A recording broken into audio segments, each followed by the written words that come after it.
இந்த எல்லா கேள்விகளுக்குமே உங்களுக்கு கண்டிப்பாக பதில் கிடைக்க போகிறது. அப்ப இன்னும் தைரியமா நம்ம ஹெல்த் கேர் ப்ராடக்ட்ஸை நம்ம மூவ் பண்ண ஆரம்பிக்கலாம். ஸோ ஃபர்ஸ்ட் ஆஃப் ஆல் இன்னைக்கு நம்ம புரிஞ்சுக்க வேண்டியது என்ன அப்படின்னு கேட்டீங்கன்னா, இந்த வெல்னஸ். வெல்னஸ் அப்படிங்கிறது என்ன? நம்ம உடம்புக்குள்ள நோய் வரக்கூடாது. அப்படியே நோய் வந்தாலும் அந்த நோயை முறியடிக்கக்கூடிய சக்தி நம்ம உடம்புக்குள்ள இருக்கணும். இதுதான் உண்மையான ஒரு வெல்னஸ். இந்த வெல்னஸ் பத்தி தான் ஒரு 3000 ஆண்டுகளுக்கு முன்னாடி எழுதி வச்ச ஒரு மாமனிதர் ஹிப்போக்ரட்டிஸ். ஸோ இவர் யாருன்னு கேட்டீங்கன்னா, இவர் தான் முதல் மருத்துவர். ஸோ ஒரு மருத்துவம்னா என்னன்னு கண்டுபிடிச்சதே இவர் தான்.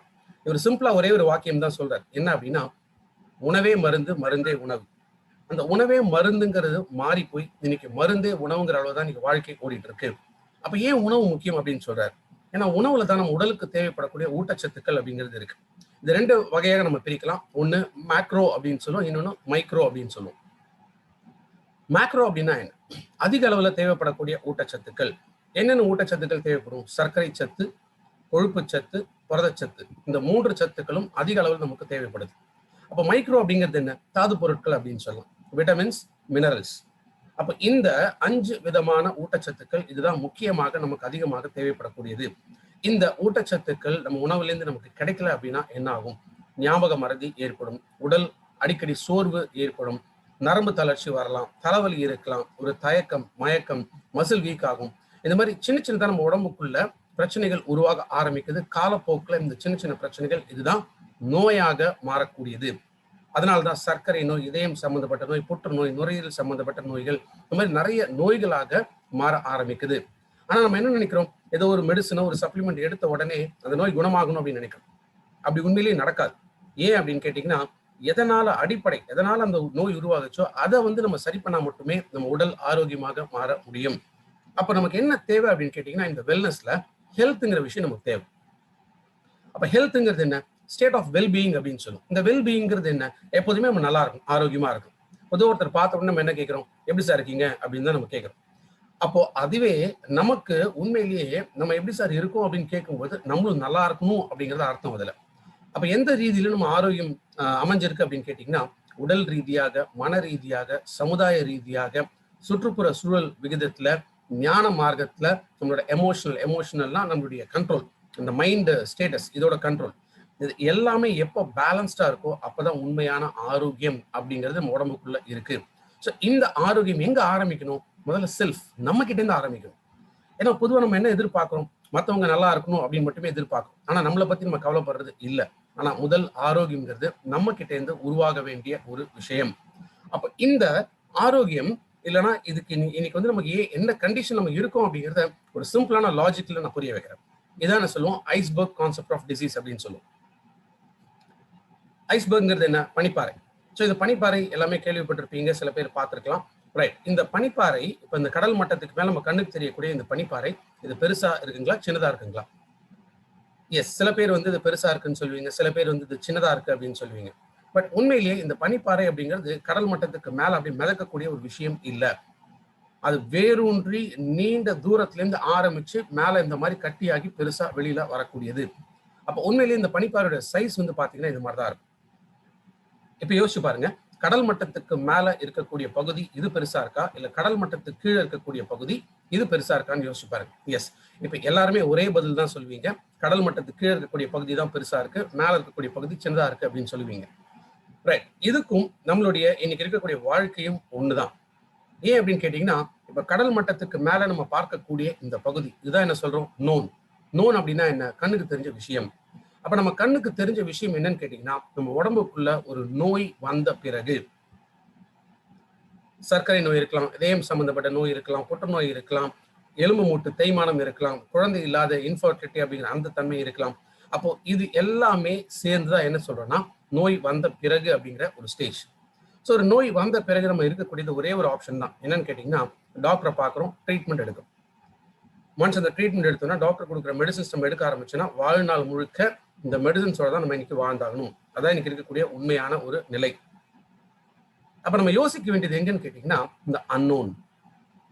அன்னோன்ங்கிறது என்ன? நம்ம கண்ணுக்கு தெரியாத விஷயம். நம்ம கண்ணுக்கு தெரியாத விஷயம் என்னன்னு கேட்டீங்கன்னா, இந்த நோய்கள் எப்படி உருவாகிறது அப்படின்னு தான். ஒரு சர்க்கரை நோய் இருக்கலாம், இதயம் சம்பந்தப்பட்ட நோய் இருக்கலாம், மூட்டு வலி இருக்கலாம், குழந்தை இல்லாத தன்மை இருக்கலாம். இந்த நோய்கள் இது எப்படி உருவாகுது அப்படின்னு நம்ம தெரிஞ்சுக்கணும்னா, நம்ம ஒரு டாக்டருக்கு படிச்சிருக்கோம். பட் இப்ப நம்ம ஒரு டாக்டருக்கு படிக்க வேண்டிய அவசியம் இல்லை.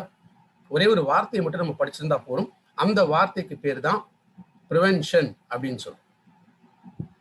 வருமுன் காப்போம். நம்ம உடம்புல இந்த வருமுன் காப்போங்கிற விஷயத்த நம்ம உருவாக்கிட்டாலே போறோம். நம்ம எந்த விதமான நோய் வருங்கிற பயப்பட தேவையில்லை. அப்படியே இந்த நோய் நம்ம உடம்புக்குள்ள வந்தாலும் அதை முறியடிக்கக்கூடிய சக்தி நம்ம உடம்புக்குள்ள கிடைக்கும். இதுதான் உண்மையான வெல்னஸ். அப்ப யோசிச்சு பாருங்க, இன்னைக்கு ஒரு ட்ரீட்மெண்ட் போறது புத்திசாலித்தனமா, இல்ல ஒரு நோய் வராமல் தடுக்கிறது புத்திசாலித்தனமா? ஏன்னா ஒரு நோய் நம்ம உடம்புக்குள்ள வரதுக்கே கிட்டத்தட்ட 30 வருஷம் 40 வருஷம் ஆகுது. அப்ப திரும்பவும் அந்த நோயை நம்ம உடம்பை விட்டு வெளியில தள்ளணும் அப்படின்னா இன்னொரு 30-40 வருஷம் ஆகும். ஆனா அந்த 30-40 வருஷம் நம்ம இருப்போமா அப்படிங்கிறது இன்னைக்கு சந்தேகமான ஒரு இடம்.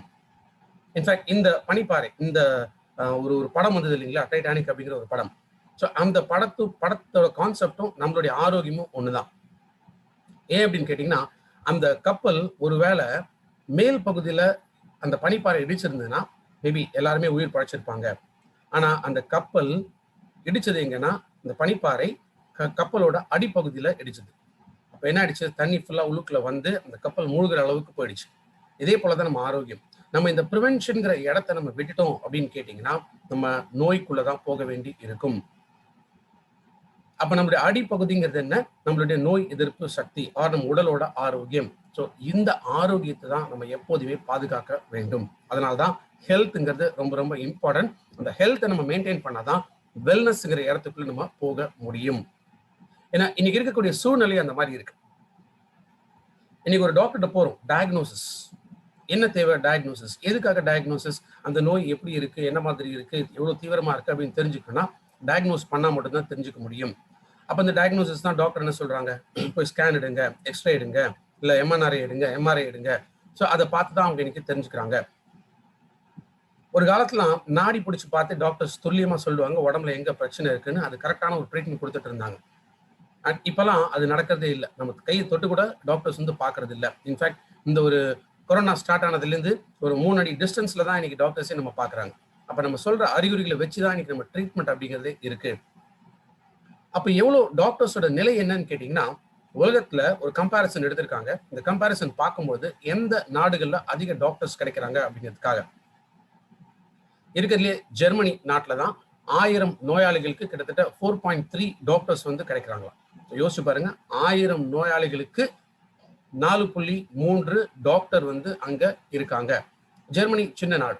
அதே இந்தியாவை எடுத்து பாருங்க, இந்தியாவில் அதே 1000 நோயாளிகளுக்கு 0.8 டாக்டர் தான் இன்னைக்கு இருக்காங்க. அதாவது ஒரு டாக்டர் கூட இல்ல அப்படிங்கிறதா இன்னைக்கு இருக்கக்கூடிய உண்மையான நிலைமை.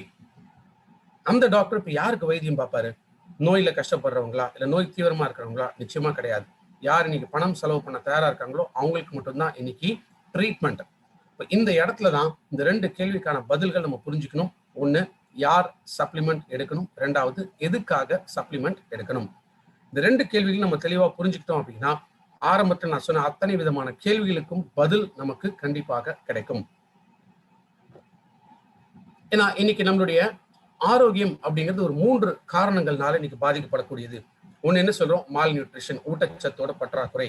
ஹிப்போக்ரட்டிஸ் அவர் சொன்ன மாதிரியே நம்ம உணவுல போதிய ஊட்டச்சத்துக்கள் இல்லாம போச்சுன்னா, அந்த ஊட்டச்சத்துக்களோட உறிஞ்சுத்தன்மை நம்ம உடம்புல இல்லாம போச்சுன்னா என்ன ஆகும், நிறைய பிரச்சனைகள் உடம்புக்குள்ள வளர ஆரம்பிக்கும்.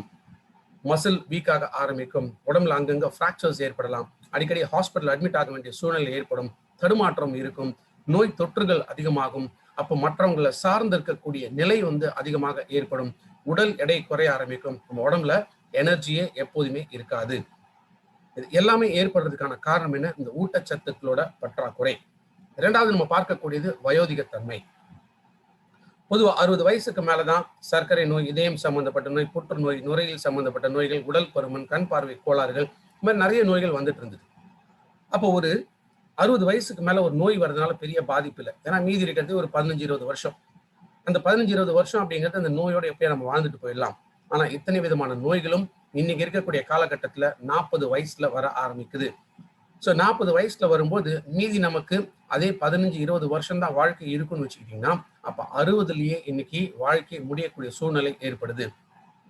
ஒரு காலத்துல 100 வயசு அப்படிங்கிறது சர்வசாதாரணமா வாழ்ந்துட்டு இருந்தாங்க. அதுக்கப்புறம் அது படிப்படியா குறைஞ்சு 90 ஆச்சு, 80 ஆச்சு, 70 ஆச்சு. இப்ப இருக்கக்கூடிய நிலைமை என்னன்னா 60 தாண்டிட்டா பெரிய விஷயம்.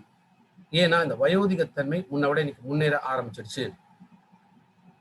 அப்ப நோய் இன்னும் அட்வான்ஸ் ஆக ஆரம்பிக்கும் போது நம்மளுடைய வாழ்க்கையும் ஒரு தரமான வாழ்க்கையாக இங்க அமையறது இல்லை. மூன்றாவது முக்கியமான ஒரு காரணம் என்னன்னு கேட்டீங்கன்னா, இன்னைக்கு நம்மளுடைய life style modification. So life style அப்படின்னு பார்க்கும்போது என்ன ஆயிடுச்சு, இன்னைக்கு உணவு கட்டுப்பாடு இல்லை, ஏதோ ஒரு உடற்பயிற்சி செய்யணுமா அந்த உடற்பயிற்சி இல்லை, நிறைய பழக்க வழக்கங்களுக்கு இன்னைக்கு அடிமையாகிறாங்க, சிகரெட்டு புகையில ட்ரிங்க்ஸ்ன்னு சொல்லிட்டு இதுக்கு அடிமையாகிறாங்க, அதிக கொழுப்பு நிறைந்த உணவு வந்து எடுக்க ஆரம்பிக்கிறாங்க. அப்ப இந்த மாதிரி வாழ்க்கை தரம் எப்ப மாற ஆரம்பிச்சதோ நம்ம உடம்புக்குள்ள நோய்களும் அதிகமாக ஆரம்பிக்குது. ஒரு 4 விதமான நோய்கள் இங்க நான் குறிப்பிட்டு சொல்ல முடியும். ஒன்னு சர்க்கரை நோய், இரண்டாவது இதயம் சம்பந்தப்பட்ட நோய், மூன்றாவது புற்றுநோய், நான்காவது நுரையீரல் சம்பந்தப்பட்ட நோய்கள். எத்தனை விதமான நோய்கள் இருந்தாலும் இந்த 4 நோய்களை நான் குறிப்பிட்டு சொல்றேன். ஏன்னா இது என்ன சொல்லுவோம், கிரானிக் டிசீஸ் அப்படின்னு சொல்லுவோம். கிரானிக் டிசீஸ் அப்படின்னா ஒன்ஸ் நம்ம உடம்புக்குள்ள வந்துருச்சுன்னா வாழ்நாள் முழுக்க இந்த நோய் நம்ம உடம்புக்குள்ள இருக்கும். இந்த நோயை விட்டு நம்ம உடல் பிரிய முடியாது. ஏன் அப்படின்னு கேட்டீங்கன்னா, நம்ம உடல் ஆரோக்கியமாக இருந்தால் மட்டுமே இந்த நோயை முறியடிக்க முடியும். இந்த ஆரோக்கியம் நம்ம உடம்புக்குள்ள இல்லை அப்படின்னா இந்த நோய்களையும் நம்ம உடம்பு விட்டு முறியடிக்க முடியாது. ஸோ இந்த 3 முக்கியமான காரணங்கள் தான் இன்னைக்கு நிறைய நோய்கள் நம்ம உடம்புக்குள்ள வரத்துக்கு. பிளஸ் நம்ம வாழ்க்கை இன்னைக்கு எப்படி மாறி போச்சு அப்படின்னா, ஒரு 3 ஸ்டேஜஸ்க்குள்ளதான் நம்ம வாழ்க்கை இருக்கு. முதல் ஸ்டேஜ் அப்படிங்கிறது என்ன, ஆரோக்கியம். இந்த ஆரோக்கியம் அப்படிங்கிறது இன்னைக்கு மிஞ்சி போனா 30-35 வயசு வரைக்கும் தான் இன்னைக்கு கேரண்டி. அந்த 30-35 வயசை தாண்டிட்டோம் அப்படின்னா 2 ஸ்டேஜ்ல தான் நம்ம வாழ்க்கை இருக்கு. ஒன்னு ப்ரீ இல்னஸ். ப்ரீ இல்னஸ்னா நோய் வருவதற்கு முன் அப்படிங்கிற ஒரு ஸ்டேஜ். ரெண்டாவது டிசீஸ், நோய் வந்த பின் அப்படிங்கிற ஒரு ஸ்டேஜ். இப்போ யாரெல்லாம் எதுக்குள்ள இருக்காங்க நம்ம பார்க்கணும். இன்னைக்கு இருக்கக்கூடிய காலகட்டத்தில் கிட்டத்தட்ட 70% மக்கள் நோய் வருவதற்கு முன் அப்படின்னு இருக்காங்க. அப்ப ஆரோக்கியமா இருக்காங்களா? இல்ல, அவங்க உடம்புக்குள்ள ஏதோ ஒரு நோய் உருவாக ஆரம்பிக்குது அப்படின்னு அர்த்தம். ரெண்டாவது கட்டம் டிசீஸ் பீரியட். ஒரு 30% மக்கள் நோய் வந்த பின் அப்படிங்கிற ஒரு ஸ்டேஜ்ல இருக்காங்க.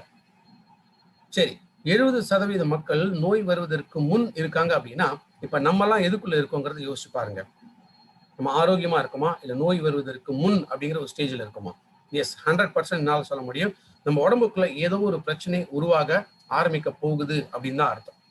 ஏன் அப்படின்னா நோய் உருவாகிறதுக்கு 2 முக்கியமான காரணங்கள் இருக்கு. ஒன்னு ஸ்ட்ரெஸ், அழுத்தங்கள். இந்த அழுத்தங்கள் அப்படின்னு பார்க்கும்போது இது உடல் ரீதியாக, மன ரீதியாக, சமுதாய ரீதியாக, சுற்றுப்புற சூழல் ரீதியாக பல விதத்துல இன்னைக்கு நமக்கு நிறைய அழுத்தங்கள் அப்படிங்கிறது ஏற்படுது. சர்க்கரை நோய் வரதுக்கு மன அழுத்தம் காரணம், தைராய்டு ப்ராப்ளம் வரதுக்கு மன அழுத்தம் காரணம், இதயம் சம்பந்தப்பட்ட நோய் வரதுக்கு மன அழுத்தம் காரணம். ஸோ பல நோய்கள் உருவாகிறதுக்கு இந்த மன அழுத்தம் முக்கியமான ஒரு காரணம். ரெண்டாவது நச்சு பொருள்கள். நச்சு பொருள்கள் அப்படிங்கிறது என்ன, எதெல்லாம் நம்ம உடம்புக்குள்ள அளவுக்கு மீறி போகுதோ அதெல்லாமே நச்சு பொருள் தான். அளவுக்கு மீறினால் அமிர்தமும் நஞ்சு அப்படின்னு சொல்ற மாதிரிதான் இந்த நச்சு பொருள்களும் நம்ம வாழ்க்கையில ஆரோக்கியத்தை குலைக்கிறதுல ஒரு மிகப்பெரிய பங்கு வந்து வகிக்கிறது.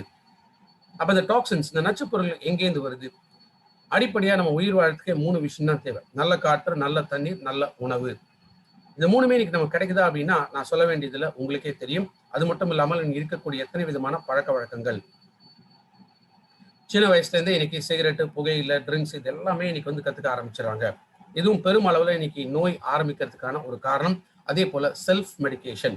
ஸோ செல்ஃப் மெடிகேஷன் அப்படிங்கிறது என்ன, நம்மளே போய் மெடிக்கல் ஷாப்ல மெடிசன்ஸை வாங்கி பயன்படுத்துறது. இது ரொம்ப ரொம்ப ஆபத்தான ஒரு விஷயம். இதெல்லாம் என்ன சொல்றோம், எக்ஸ்டர்னல் ஃபேக்டர்ஸ். எக்ஸ்டர்னல் அப்படின்னா இன்னைக்கு காற்று, தண்ணீர், உணவு எதுவுமே நம்ம கண்ட்ரோல்குள்ள இல்லை, நம்ம கண்ட்ரோலை தாண்டி எல்லாமே போயிடுச்சு. அப்ப இது எதுவுமே நம்மளால வந்து இன்னைக்கு சரிப்படுத்த முடியாது. ஆனா சில விஷயங்கள் நம்ம உடம்புக்குள்ள நம்மளே உருவாக்குன விஷயங்கள் இருக்கு. அதுதான் இன்டர்னல் ஃபேக்டர்ஸ் அப்படின்னு சொல்லுவோம். இன்டர்னல் ஃபேக்டர்ஸ்ங்கிறது என்ன, இன்னைக்கு நம்ம உணவு நம்ம பெருசா மதிக்கிறது இல்லை. அப்ப பசிக்கும் ருசிக்காக மட்டும்தான் நம்ம உணவு இருக்கே தவிர உண்மையான ஆரோக்கியம் அந்த உணவுல இருக்கா அப்படிங்கிறது இன்னைக்கு நம்ம பார்க்கறது இல்லை. இதனால் ஏற்படக்கூடியது என்ன, உடல் பருமன். அதிக உடல் எடை இருந்துச்சுனாலும் பல நோய்கள் நம்ம உடம்புக்குள்ள வரலாம். சரியான தூக்கம் இல்லாத ஒரு கண்டிஷன். ஒரு நாளைக்கு சராசரியா 7-9 மணி நேரம் நம்ம தூக்கம் இருக்கும். ஆனா மிஞ்சி போனா 3-4 மணி நேரத்துக்கு மேல நம்மளுடைய தூக்கம் அப்படிங்கிறது இருக்கிறது இல்லை. அதே போல physical inactivity. So physical inactivity அப்படிங்கிறது என்ன, ஏதோ ஒரு உடற்பயிற்சி, அட்லீஸ்ட் ஒரு வாக்கிங் ஆச்சு போகணும் அப்படின்னு சொல்றாங்க. ஆனா இன்னைக்கு நம்ம அதை பண்ணாம விட்டுட்டோம் அப்படின்னா இதுவும் நோய் உருவாகிறதுக்கான காரணங்கள். இதெல்லாம் தான் என்ன சொல்றோம்னா இன்டர்னல், நம்ம உருவாக்குன விஷயங்கள். யோசிச்சு பாருங்க, இதெல்லாமே நம்மளால மாற்ற முடியுமா? எஸ், மாற்ற முடியும். சரி, இனிமேல் நல்ல வந்து உணவு எடுத்துக்கணும், உடல் எடையை நான் குறைக்கணும், எக்ஸசைஸ் பண்ணணும், நல்லா தூங்கணும் அப்படின்னு எல்லாமே நம்ம நினைச்சா கூட பட் இன்னைக்கு நம்மளுடைய லைஃப் ஸ்டைல மிஞ்சி போனா 1 வாரம் 10 நாள் இந்த ஒரு வாரம் 10 நாளுக்கு மேல இதெல்லாம் நம்மளால ஃபாலோ பண்றது ரொம்ப ரொம்ப கஷ்டம். என்ன ஆயிடுது, எப்படி பார்த்தாலும் இன்னைக்கு நம்ம அந்த நோய்க்குள்ளதான் நம்ம தள்ளப்படுறோம். அதனாலதான் நான் சொன்னேன், இன்னைக்கு அந்த 70% மக்கள் ஆரோக்கியமாக இருக்கேன் அப்படின்னு சொன்னா கூட அவங்க உடம்புக்குள்ள ஏதோ ஒரு நோய் உருவாக ஆரம்பிச்சுட்டு இருக்கு அப்படின்னு அர்த்தம். இது நான் பயமுறுத்துறேன் அப்படின்னு நீங்க நினைக்க வேணாம். இதுதான் இன்னைக்கு உண்மையாக இருக்கக்கூடிய நிலை. அப்ப இந்த 2 ஸ்டேஜ்ல நம்ம இருக்கோம்னு வச்சுங்களேன். ஒண்ணு நோய் வரதுக்கு முன்னாடி இருக்கும், இல்ல நோய் வந்த பின்னாடி இருக்கும். இது 2த்துக்குள்ளதான் ஏதோ ஒரு இடத்துல நம்ம இப்ப இருக்கும். சரி, இப்ப ஒரு நோய் வந்துருச்சுன்னா என்ன மாதிரியான பாதிப்புகள்? இன்னைக்கு ஒரு நோய் வந்துருச்சுன்னா ஏற்கனவே நம்ம பார்த்தோம், ட்ரீட்மெண்ட். டாக்டர் தான் நம்ம கன்சல்ட் பண்ணி ஆகணும், நம்ம ட்ரீட்மெண்ட் எடுக்கணும், ஸோ மெடிசன்ஸ் எடுக்கணும். மெடிசன்ஸ் வாழ்நாள் முழுக்க நம்ம மெடிசன்ஸ் தான் எடுத்துட்டு இருக்க போறோம். அப்ப என்ன ஆகுது, த மோர் யூ லூஸ். எவ்வளவுக்கு எவ்வளவு நம்ம தொடர்ந்து மெடிசன்ஸ் எடுத்துட்டு இருக்கோமோ நம்ம ஆரோக்கியத்தை இழந்துட்டு இருக்கோம். இதுதான் என்ன சொல்றோம், அடிக்ஷன் என்ன, அடிமைப்படுத்துதல். ரெண்டாவது என்ன, டிபெண்டன்ஸ்ங்கிறது என்ன, சார்ந்து இருக்கக்கூடிய நிலை. சில பேர்ல பார்க்கலாம், அவங்களோட பேக்ல எப்போதுமே ஒரு அனாசினோ சாரிடனோ ஒரு ஸ்ட்ரிப்பா வச்சிருப்பாங்க. இல்ல ஒரு தலைவலி சின்ன ஏதோ ஒரு பிரச்சனை கூட உடனே மாத்திரை எடுத்து போட்டுப்பாங்க. இந்த மாதிரி ஹேபிட்ஸ் நிறைய பேருக்கு இருக்குங்கிறது நான் பார்த்திருக்கேன். அப்ப என்ன ஆயிடுது, நம்ம உடல் அந்த மருந்து மாத்திரைகளை சார்ந்து இருக்கக்கூடிய நிலை ஏற்படுது. எவ்வளவுக்கு எவ்வளவு இதை நம்ம பயன்படுத்துறோமோ நம்மளுடைய சார்ந்து இருக்கக்கூடிய நிலையும் அதிகமாகுது. அப்ப தொடர்ந்து இந்த மெடிசன்ஸ் இதெல்லாமே நம்ம நிறைய பயன்படுத்தும் போது என்ன ஆகுது, நம்ம உடம்புக்குள்ள பக்க விளைவுகள் அதிகமாக ஏற்படும். இன்னைக்கு ஒரு ஸ்பைர்லினா அதை எடுத்துங்க உடம்புக்கு நல்லது அப்படின்னா முதல் கேள்வி நம்ம மக்கள் கேட்கறாங்க, என்னன்னா இதுல சைடு எஃபெக்ட்ஸ் இருக்கா அப்படிங்கிறாங்க. ஆனா அதுவே ஒரு டாக்டர் பக்கமா பிரிஸ்கிரிப்ஷன் எழுதி கொடுத்தா அதை அப்படியே வாங்கி சாப்பிடுறாங்க. அதான் இன்னைக்கு இருக்கக்கூடிய உண்மையான ஒரு நிலை. அமெரிக்கன் மெடிக்கல் அசோசியேஷன் என்ன சொல்றாங்க, உலகம் முழுக்க ஒரு நாளைக்கு 2,25,000 பேர் இறந்து போயிட்டு இருக்காங்க. எதனால்னா ஹாஸ்பிட்டல் போறதுனால மட்டுமே. தவறான மருத்துவம், தவறான சிகிச்சை, தவறான பல காரணங்களால இன்னைக்கு லட்சக்கணக்கான மக்கள் இறந்து போயிட்டு இருக்காங்க. அதனால்தான் டெத் பை மெடிசன் அப்படிங்கிற ஒரு புக்கே இருக்கு. அதை படிச்சு பார்த்தீங்கன்னா அந்த உண்மையான நிலைமை என்ன அப்படிங்கிறது தெரியும். அப்ப இன்னைக்கு என்ன ஆயிடுச்சு, பலவிதமான ஆப்ஷன்ஸ் இன்னைக்கு நம்ம கையில இருக்கு. அலோபதி, வெஸ்டர்ன் மெடிசன், இதை தவிர ஆயுர்வேதா இருக்கு, நேச்சுரோபதி இருக்கு, யோகா இருக்கு, யுனானி இருக்கு, ஹோமியோபதி இருக்கு, சித்தா இருக்கு. எத்தனையோ மருத்துவ முறைகள் இன்னைக்கு இந்தியாவில் அவைலபிளா இருக்கு. இப்போ மக்கள் என்ன நினைக்கிறாங்க, இங்கிலீஷ் மெடிசன் போக வேணாம் அப்படின்னு நினைச்சா ஏதோ ஒரு வகையில இயற்கை முறையில நமக்கு இந்த ஆரோக்கியம் கிடைக்கணும் அப்படிங்கறதுனால பல மருத்துவ முறைகளுக்கு மாறிட்டே இருக்காங்க. நான் ஆயுர்வேதா ட்ரை பண்ணேன், நான் சித்தா ட்ரை பண்ணுவேன், நான் ஹோமியோபதி ட்ரை பண்ணேன் அப்படின்னு நிறைய பேர் சொல்றதை நம்ம கேள்விப்பட்டிருப்போம். இதனால 2 இழப்புகள் ஏற்படும். ஒரு இழப்புங்கிறது என்ன, பலவிதமான மருத்துவ முறைகள் நம்ம நாட நம்ம உடல்ல இருக்கக்கூடிய இயற்கையான நோய் எதிர்ப்பு சக்தி டோட்டலா காணாம போயிடும். 2வது, இத்தனை விதமான மருத்துவத்தை நம்ம அடையணும் அப்படின்னா பணம் செலவு பண்ணாமல் எதையுமே அடைய முடியாது. அப்ப ஒரு வகையில நம்ம ஆரோக்கியத்தை இழக்கிறோம், இன்னொரு வகையில நம்ம பொருளாதாரத்தை நம்ம இழக்கிறோம். அப்போ ஒரு நோய் வந்துருச்சுன்னா ஒரு தனிநபரோட ஆரோக்கியம் மட்டும் பாதிக்கக்கூடியது இல்லை, உண்மையிலேயே அவங்களோட பொருளாதாரம் பாதிக்கக்கூடியது. ஒரு தனிநபருக்கு வரக்கூடிய நோயினால அந்த குடும்பமே பாதிக்க ஆரம்பிக்கும். இதுதான் இன்னைக்கு இருக்கக்கூடிய உண்மையான நிலை. சோ ஒரு நோய் வந்துருச்சுன்னா இத்தனை விதமான சிக்கல்கள் இருக்கு. அப்போ ஒரு நோய் வரத்துக்கு முன்னாடி இருக்கிறவங்களுக்கு என்ன மாதிரி ப்ராப்ளம் ஃபேஸ் பண்றாங்க? ஏன்னா ஒரு நோய் யாருக்கு, எப்போ, எந்த வயசுல, எப்படி, எந்த மாதிரி வருங்கிறது யாராலுமே இன்னைக்கு உணர முடியாது. அதனாலதான் என்ன சொல்றாங்க, 40 வயசை தாண்டோம்னா மாஸ்டர் ஹெல்த் செக்அப் பண்ணுங்க அப்படின்னு சொல்றாங்க. பட் இன்னைக்கு இருக்கக்கூடிய பயமே மாஸ்டர் ஹெல்த் செக்அப் பண்றதுதான். ஏன்னா அதுல அந்த டெஸ்ட் நம்ம போகும்போது என்ன சொல்றாங்க, உங்களுக்கு இந்த பிரச்சனை, இந்த நோய் ஆரம்பிச்சுன்னு சொல்லிட்டு நம்ம பயமுறுத்த தான் செய்யறாங்க. அதனாலதான் ஒரு சர்வே ரிப்போர்ட் என்ன சொல்றாங்க, இந்தியால கிட்டத்தட்ட 27% மக்கள் ப்ரீ இல்னஸ், நோய் வருவதற்கு முன் அப்படிங்கிற ஒரு கண்டிஷன்ல இருக்காங்க. இன்னைக்கு இந்தியாவோட மக்கள் தொகை எவ்வளவுன்னு கணக்கு பண்ணி பாருங்க. அதுல 27% எத்தனை கோடிகள்ல வரும்னு யோசிச்சு பாருங்க. அதுலயும் முக்கியமா என்ன சொல்றாங்க, இது வயதானவர்கள் இல்ல. அந்த 27% மக்கள் நான் எல்டர்லினா 30 வயசுல இருந்து 50 வயசுக்குள்ள இருக்கிறவங்க. ஸோ 30 வயசுல இருந்து 50 வயசுக்குள்ள இருக்கிறவங்க தான் இன்னைக்கு ப்ரீ இல்னஸ், நோய் உருவாகிறதுக்கு முன் அப்படிங்கிற ஒரு கண்டிஷன்ல இருக்கிறதா குறிப்பிடுறாங்க. அதே போல 45% குடும்பத்துல ஒருத்தர் அந்த 30 இருந்து 50 வயசுல இருக்கக்கூடிய நபர் அவர் ப்ரீ இல்னஸ்ல இருக்காராம். அவருக்கே தெரியறது இல்லை. ஆனா அவர் உடம்புக்குள்ள சர்க்கரை நோயோ, இதயம் சம்பந்தப்பட்ட நோய், ஏதோ ஒரு நோய் வளர ஆரம்பிக்குது அப்படின்னு அர்த்தம். ஏன்னா நம்மளுடைய லைஃப் ஸ்டைல் எப்ப மாறிச்சோ அதனால தான் இந்த பாதிப்பு நம்ம உடம்புக்குள்ள ஏற்பட ஆரம்பிக்குது. நம்ம உடல் அதுக்காக தான் சின்ன சின்ன அறிகுறிகளை காமிக்குது. அடிக்கடி உடல் சோர்வு, உடல் மயக்கம் மாறுது, பசி இல்ல, சாப்பிட பிடிக்கல, உடம்புல அங்கங்க கட்டிகள் வரக்கூடியது, உடல் எடை குறையக்கூடியது, தலைமுடி கொட்ட ஆரம்பிக்குது. இந்த மாதிரி சின்ன சின்ன அறிகுறிகள் நமக்கு உணர்த்தக்கூடியது என்னன்னு கேட்டீங்கன்னா, நம்ம உடம்புல ஏதோ ஒரு நோய் உருவாக ஆரம்பிக்குது. இந்த இடத்துல இதை நம்ம கண்ட்ரோல் பண்ணிட்டோம்னா பிரச்சனை இல்லை. பட் இதை நம்ம கண்ட்ரோல் பண்ணாம விட்டுட்டோம் அப்படின்னா அடுத்து 2வது கட்டம் கல்லீரல் டேமேஜ் ஆகலாம், கணையம் டேமேஜ் ஆகலாம், மூளை டேமேஜ் ஆகலாம், இதயம் டேமேஜ் ஆகலாம், எலும்பு மூட்டு தேய்மானம் ஏற்படலாம். இந்த மாதிரியான நோய்கள் இது 2ஆம் கட்ட அறிகுறிகள். ஸோ இந்த முதல் 2 கட்டத்துல நம்ம அந்த தீர்வை நம்ம உடலுக்கு கொடுத்துட்டோம் அப்படின்னா பாதிப்பு இல்லை. அதை கொடுக்காம விட்டோம்னா நம்ம போகக்கூடிய கண்டிஷன் பராலிசிஸ். பராலிசிஸ் அப்படிங்கிறது என்ன? கை கால் இழுத்துட்டு இருக்கிறது பேர் மட்டும் பராலிசிஸ் இல்லை. எப்போ நம்ம வேலைகளை நம்மளால செய்ய முடியாம மற்றவங்க உதவி நம்ம நாட ஆரம்பிக்கிறோமோ அதுவே பராலிசிஸ் தான். அப்ப நம்ம கொண்டு போய் விடக்கூடியது எங்கன்னு கேட்டீங்கன்னா மரணம். டக்குன்னு மரணம் வந்து போய் சேர்ந்துட்டோம்னா யாருக்குமே பிரச்சனை இல்லைங்க, பாதிப்பு இல்லை. ஆனா அதுவே நம்ம படுத்த படுக்கையா இருந்து இருக்கிறவங்களையும் கஷ்டப்படுத்தி மற்றவங்க எப்பதான் இது போய் சேருமோ அப்படின்னு யோசிக்கிற அளவுல நம்ம மரணம் இருந்துச்சுன்னா அது ரொம்ப கஷ்டமான ஒரு சூழ்நிலை, கஷ்டமான ஒரு மரணம். அப்போ இன்னைக்கு நம்ம நோய் வரத்துக்கு முன்னாடி இருந்தாலும் சரி, இல்ல நோய் வரத்துக்கு பின்னாடி இருந்தாலும் சரி, உண்மையாக இன்னைக்கு நம்ம வாழ்க்கை என்ன ஆயிடுச்சு, மிகப்பெரிய ஒரு கேள்விக்குறியாக மாறிடுச்சு. எதெல்லாம் இன்னைக்கு கேள்விக்குறியா மாறிடுச்சு? ஃபர்ஸ்ட் நம்ம கஷ்டப்பட்டு சேர்த்து வச்ச பணம். எவ்வளவோ நம்ம கனவுகள்லாம் வச்சிருப்போம், அதுக்காக நம்ம கஷ்டப்பட்டு பணம் சேர்த்துட்டு இருப்போம். ஆனா இன்னைக்கு ஆரோக்கியம் போயிடுச்சு, உடம்புக்குள்ள நோய் வந்துருச்சுன்னா இந்த பணம் வேகமாக கரைய ஆரம்பிக்கும். பலவிதமான மருத்துவங்கள் இன்னைக்கு நம்ம நாட ஆரம்பிக்கிறதுனால நம்ம ஆரோக்கியம் பாதிக்க ஆரம்பிக்குது. இதனால என்ன ஆகும்? அதிக மன அழுத்தம் ஏற்படும். இதனால என்ன ஆகும்? நம்ம கனவுகளை நம்மளால அடைய முடியாது.